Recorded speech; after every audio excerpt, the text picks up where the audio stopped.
to my YouTube channel. If you are new here, please don't forget to hit that subscribe button. And if you're a returning subscriber, thank you so much for coming back and welcome to this video. So in this video, me and my friend, do you wanna introduce yourself a little bit?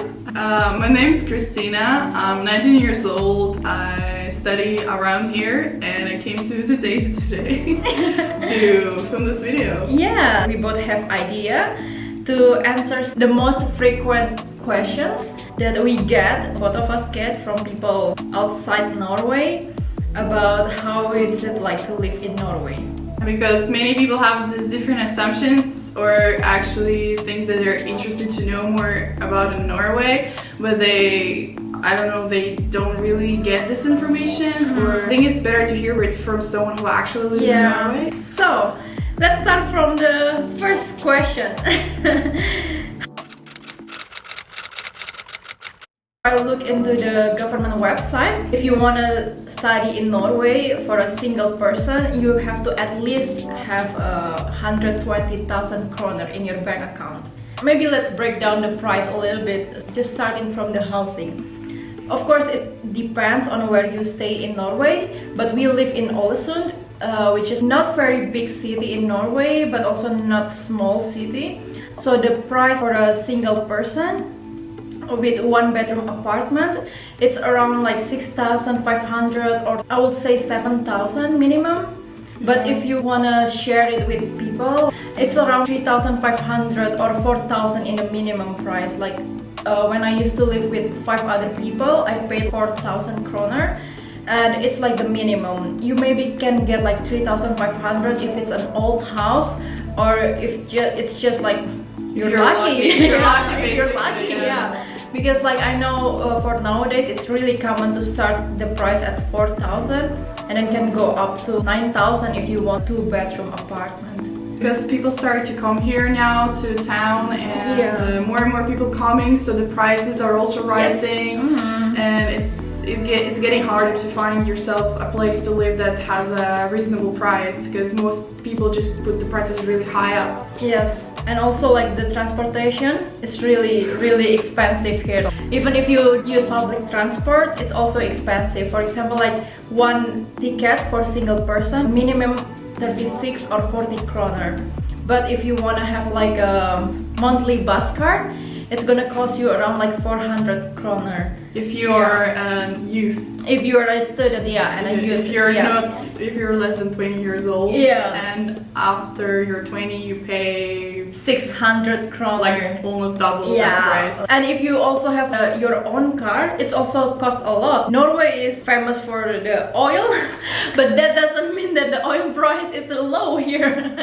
It's just so expensive as well, and the parking place also very costly, I would say. For leisure activities, of course you can get free if you are walking to the park or to the mountain or to the lake. But if you are planning to going out to drink, oh my god, it's just so expensive. Taxi is so expensive. It's so expensive because like the bus stopped going at after a little bit after midnight, so the bus will stop at 12:30, I would say.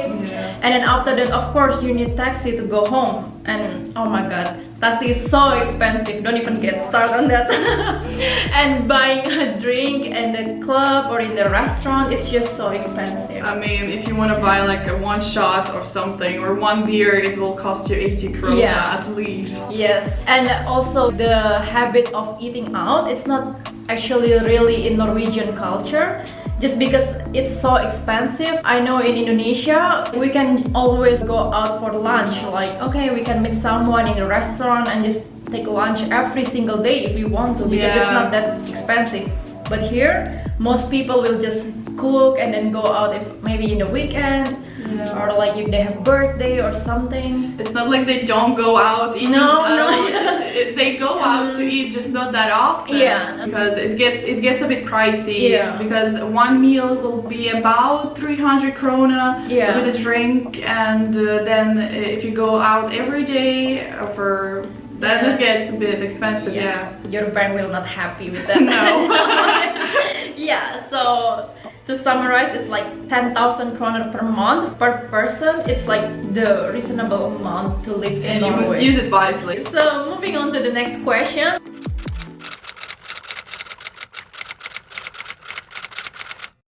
Of course, it depends on how you travel. Like, you want to travel in a backpacking style or luxurious style. But I would say if you travel in the low season, which is like in the winter time, maybe you can get hotel below 1,000 kroner. Yeah. Yes. But if you travel around peak time, which is summertime, of course it's really expensive. The hotel price can go more than 1,000 easily, I would say. But of course, if you wanna rent a hostel or Airbnb, it's also cheaper. Airbnb would be probably the best solution for you if you're you have like a budget, because there are many people that actually could give you like a room to stay in if you're, for example, want to travel a couple of places at the same time, because I think that's also a really nice thing to do in Norway. Yeah. There's so many beautiful places. Yes. So if you, for example, stay a few days in one city, there could be probably a person that's giving or renting a room and that it will be much cheaper to rent just a room than a hotel. Yes. And people are really nice. Yeah. And yeah, they treat you well if you come and visit them. Yes. Live with Plus them. also you can make your own food in Airbnb. You can just buy in the grocery store the ingredients, and then you can just cook in the Airbnb. Again, it will save you a lot of money not to eating out like for breakfast, lunch, dinner. It's gonna be crazy expensive if you do that. Yeah. And I would say also the transportation, it's also depend like whether you want to use public transportation, train, or you want to do road trips. So basically you need car if you want to do road trip. I just searched in the website, it's around 650 kroner per day. And the price can go more if you are like below 25 years old. And about the transport, you must also think about the roads here. Some roads are actually have the paycheck on them. So when you cross, you must actually pay for crossing the road because you're crossing a bridge. So some parts of Norway have that. And ferries also are expensive if you go back and forth. So sometimes public transport could be even cheaper than if you go by car. You pay not only for the rent, you also must pay high prices for the gas. Yes. So you decide yourself what is more appropriate for you. Yes, and also don't forget about the entrance ticket. Like, of course, if you are only planning to hike the mountain, it's gonna be free. But if you wanna visit the museum, for example, you also have to spend some money on that. Yeah, and I would say per day, if you are a tourist here, it will be cost you 1,200, I would say, like including your hotel price. Yeah. Yeah, so for 7 days, at least you have to have 8,400 or at least 7,500. Moving on to the next question. I personally think it was very difficult for me because of my personal interest to learn Norwegian, because I am more of an English person. English is my second language, and no, even third maybe, I don't know which language, because I speak Russian and Estonian. Yeah. So it's kind of second, third, somewhere on there. So for me it was difficult to start learning Norwegian because I already was focusing on other languages, and it was weird actually. It was like the sounds were like kind of hard to try to find a connection between what I already know, because I didn't speak fluent English back then when I came, because I was like 9 years old, and it took me a couple of years to speak it, to kind of start having a conversation, but I still speak with an accent. But for me personally, Norwegian is not that like super hard. For those of you who speak Indonesian, it's not like French, for example, but Norwegian is basically like a little bit like English, but if you just put more focus and more effort, I think you can learn it quite fast. But I also don't put much effort, so I don't speak Norwegian anyways, yeah. But I will say like it's not so difficult to learn. I would say it's a good challenge for you to try to learn Norwegian because it comes very handy in Norway. Yeah. And I've seen myself some people that could learn it in a short amount of time. Yeah. If they really put effort in it, and if they really believe that they can do it, they can do it. Yeah. Basically, if you want to do something, just put too much effort. Just do it. The hardest challenge, probably the people and the weather. I'm from Asia, I'm from Indonesia. If you are thinking about Western people, in your mind, of course you think like, oh, outgoing people, easygoing, oh, just because like what this American present to you, like in the media, like they are so easygoing and outgoing and very loud, easy to approach. And I think that's always in my mind when you are talking about Western. But there is Western and there is Norwegian. They do not fall into this category, like they're really to keep their personal space. Yeah. If you're from Asia, maybe you can tell that they're very cold from the outside. But from the first impression. Yeah. But after some time and then you get to know them, they're actually also really nice people. They don't like to have a small talk, but in the end you can see that they're very sincere, like they have a good intention to you. They're just really sincere, I would say. Yeah. Even though there is some kind of social wall between you and him, yeah. It's done to protect oneself. It's not done to hurt you, but it's kind of a protection because the world here is much more realistic, maybe has a more realistic view on the world. Yeah. That it can be sorrowful, people can be bad to you. So to kind of stop that, they build a wall, and they are not easily approaching people like that. Touching is also not very permitted if you don't know the person. You better not touch because they really will go like this from you. But other than the people, I think the weather also is quite a challenge for me. Like I come from a country where the sun always shines for 12 hours. And it's always like every day, every year, like we don't have anything or any reason that the sun doesn't go up for 12 hours. So basically, when I first feel the winter, of course, at first I was really excited because of the snow and then the Christmas light. But then it was very dark. And I didn't realize how much I miss sunlight until I feel the sunlight again. And then I just remembered how happy I was when I feel first the sunlight again after like so long and harsh winter in Norway. It's a common problem here that people don't get enough sun. Some people even must like take special vitamins or something. Because we really have very little sun in the winter time. Maybe it could be no sun at all for for like a span of weeks. And it can get a bit difficult on your mental health because if you're always in the dark, when you don't see the sunlight or the sun, you don't get enough energy in your day, and then you start, for example, I start feeling really tired, unmotivated to do, just lay in my bed and not do anything else. And what about you? The hardest part was probably just going into another system of living, because here in Norway everything is pretty much different from how, even though people might be a bit cold, but when they approach to you, they're very nice. They're caring, and they won't start a fight or be aggressive. Never aggressive. There, even animals here, you can see that they're never aggressive. They're the cutest things in the world. Like, and that's how it shows the life here, that everything is very simple and quiet and peaceful. Kind of brings us to the next question of what is the pace of life in Norway? People always takes time to do something. For example, if you want to make your bank card, like if you used to the fast system of banking, that only takes 1 week. You can forget that. You can just forget it. Just leave it in your home home country, because here it will take like 1 month at least.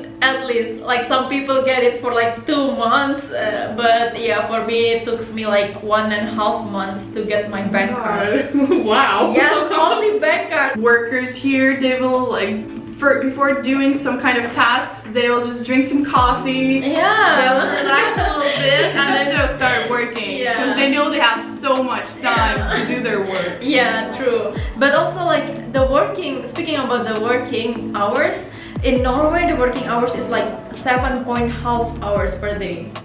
And maybe it can go lower if it's in the summertime. Because I know in the summertime, like people can get out of their office, for example, like at 3:30. Some like offices, earlier, yeah. Some offices even close during summer, yeah. so you don't have to come to work.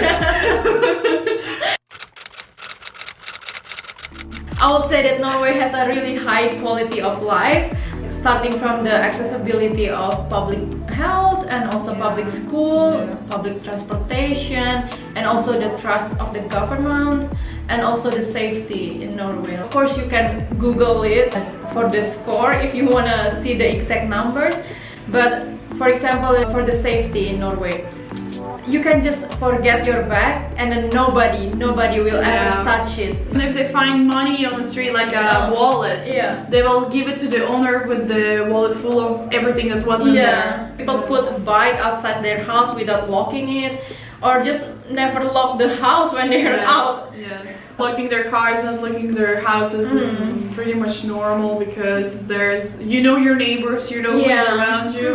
I would just say also, if you live in Norway, most likely you will be outgoing person, just because like that's what everybody do here. There's like, nothing else to do. There's nothing else to do as well. Like the nature is only your option, basically. Yeah. So you will end up like being outdoor person. Yeah. And also for the public health, if you pay more than 2,000 kroner, then you will get this free card, and then basically you can get the rest of the year for free. So if I already pay like 2,000 kroner, for example, to go to the dentist, and then for the rest of the year, if I ever get sick again, then it's gonna be free. If you're like underage, if you're under 18, under 18 years old, dentist is for free. The going to the doctors is for free almost. Maybe if you do something that if you do something more complex, maybe there is something you must pay, but most of it, if you're under 18, the government pays off for you. And also the public school here, the school is free for everyone, so you basically spend zero money. If you are a student, most likely you will get this student loan. But what about this high school student? Like, do they get loan, or it's just like money from the government? And I am finishing my high school this year. It's a 3 years program, and you can choose basically anything. The choices here are huge. Like you can either study something that you're getting a professional already. So when you finish, you can already start working, or you're taking the 3 years of just having a further school, like just taking subjects that you want to take, which I did. So I'm studying subjects like mathematics and social sciences, like natural sciences. I have them all like mixed up, and after I finish high school I can decide on what I want to study later. But the thing about this 3-year education is that it's for free. You don't have to pay for anything. Even if you live like far away from the school, from the high school you go to, the government will pay off your bus card. If you live like in a distance of 6 kilometers, more than 6 kilometers, they will pay off your bus card. Wow! So for me, I'm studying in the university, so I only pay like 600 kroner per semester. Like the half of the 600 kroner, it goes to our student card, and then we can printing and also copy. So basically like 300 kroner will be back to us again. The money you get if you study in Norway, for example, you get about 8,000 each month, which is then some of the percent of that money you get is going to be a loan, and the other one will be as a scholarship, so you don't have to pay it back. And it's not that much money, but it's enough to pay off your rent and to get yourself food. Yeah. And but for the actual education, you do not pay that much money. So that's about how is it like to live in Norway. Like, I hope you can get a picture of our broad conversation. But yeah, moving on to the next question. Of course, yes, like people here very aware about gender equality, and also girls or women here, they are very independent in my opinion. Like, compared to where I came from, they basically can do everything without men if they want to. Yeah, like they will not depend on anyone basically. Yeah, not only like men, but also your parents and also your friends. You are basically standing for your own. Yeah, and the definition of feminism in Norway is a bit different maybe from other countries, because most countries look at feminism in a negative way. But I think it's important to understand this line between when somebody is hating the other gender, or somebody is trying to improve the standard of their living depending on their gender. Because for women it can be a struggle to, for example, in other countries, to find to educate themselves, to find a good job, and here it's all good. Like, everything is just meant both for women and men, so there is no discrimination towards any kind of gender.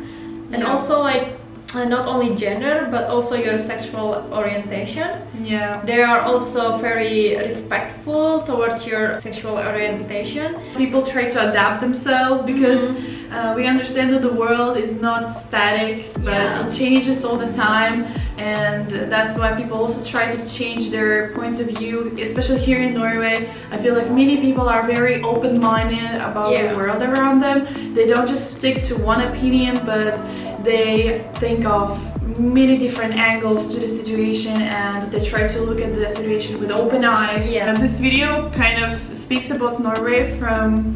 We cannot generalize everything we say here, because it comes from my perspective and from Desy's perspective, because it's mostly how we experience it here, and the opinions can be different, but we tried our best to give a general overview of what Norway is, what the living here is. Yeah, so that's it for today's video. I hope this video will inspire you guys, or giving you any kind of background or just any new perspective about living in Norway and how is it like to live in Norway. And I hope we did our best.